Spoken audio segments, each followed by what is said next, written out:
You like that? Well, let's do it again. If you watched part 1, then you already know what I'm talking about. What your favorite Pokemon type says about you. We're going all in. We're calling everyone out. There's 18 types and the last video went over 6 of those types, which means that right now we're going to find out what 6 more of those types say about you as a Pokemon fan.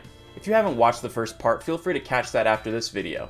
If Pokemon content like this is something you're into, make sure to like this video and subscribe for more. There's gonna be a part 3, so you gotta make sure that you don't miss that. So anyway, fighting. Do you really like Pokemon, or are you just a fan of violence? Fighting types tend to look very humanoid and look wildly different from the rest of all Pokemon.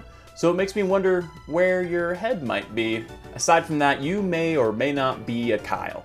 Drink a whole lot of Monster Energy, and perhaps you've had some experience with punching holes in drywall.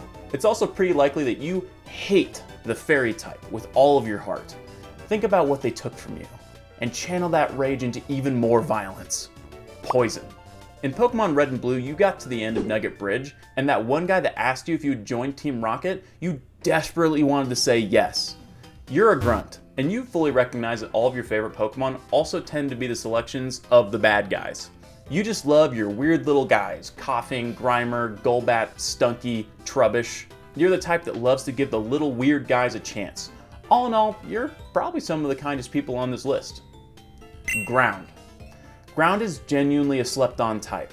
You're tired of the connection of rock types that you can't seem to break off, because you know, in your heart, that your type is superior. You found a Pokemon that learned Earthquake and you haven't looked back. That one move has kept you going upon years and years and years. New moves have come and gone. Earth powered, no. Bulldoze, no thank you. All you need and all you will ever need is Earthquake. You're straightforward and honest, and the bulk of us appreciate this. Except the next type. Electric. The underhanded joke to make here is that you're probably just a fan of Pikachu, and you're not that big into the series. But that's not true. To the point that you have a small piece of hatred for Pikachu. There are so many incredible electric types out there, and yet people always just assume that you're just here to ride the bandwagon. That internalized anger has made you jaded towards the little rodent, and maybe you prefer one of the other Pika clones for no reason other than the arbitrary hate. Pachirisu, Morpeko, Emolga. It's like, really, you can admit that you love Pikachu. Except those that love Togedemaru. You folks are valid. Or maybe you love some of the other electric types, the beefier ones. To that, I say you may or may not have incredible ADHD. Steel. You're very aware that your type is one of the best, if not the best in the game, but you're not very smug about it.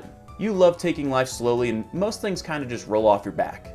You've had nothing to worry about since Gen 5. Half of your Pokemon have had Sturdy.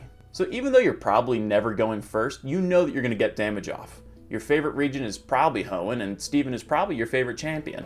Mega Metagross changed your life when you saw it for the first time, and you've definitely gone through the effort of shiny hunting a Beldum. I mean, it's worth it. It's among the best shinies in the game. Fairy. You're also very aware that your type is one of the best in the game, but that doesn't really factor into the love that you have for this type. You love the designs of your Pokemon and getting to interact with them in whatever game system they have for playing with your Pokemon, like Pokemon Ami or camps or picnics. When Sylveon was first announced as part of X and Y, you knew that your world had changed forever. The rest of the Pokemon community has their own opinions about your type, but you stay strong, enjoying what you love despite the hate, because despite all that, you're hot. And you know it. And they know it.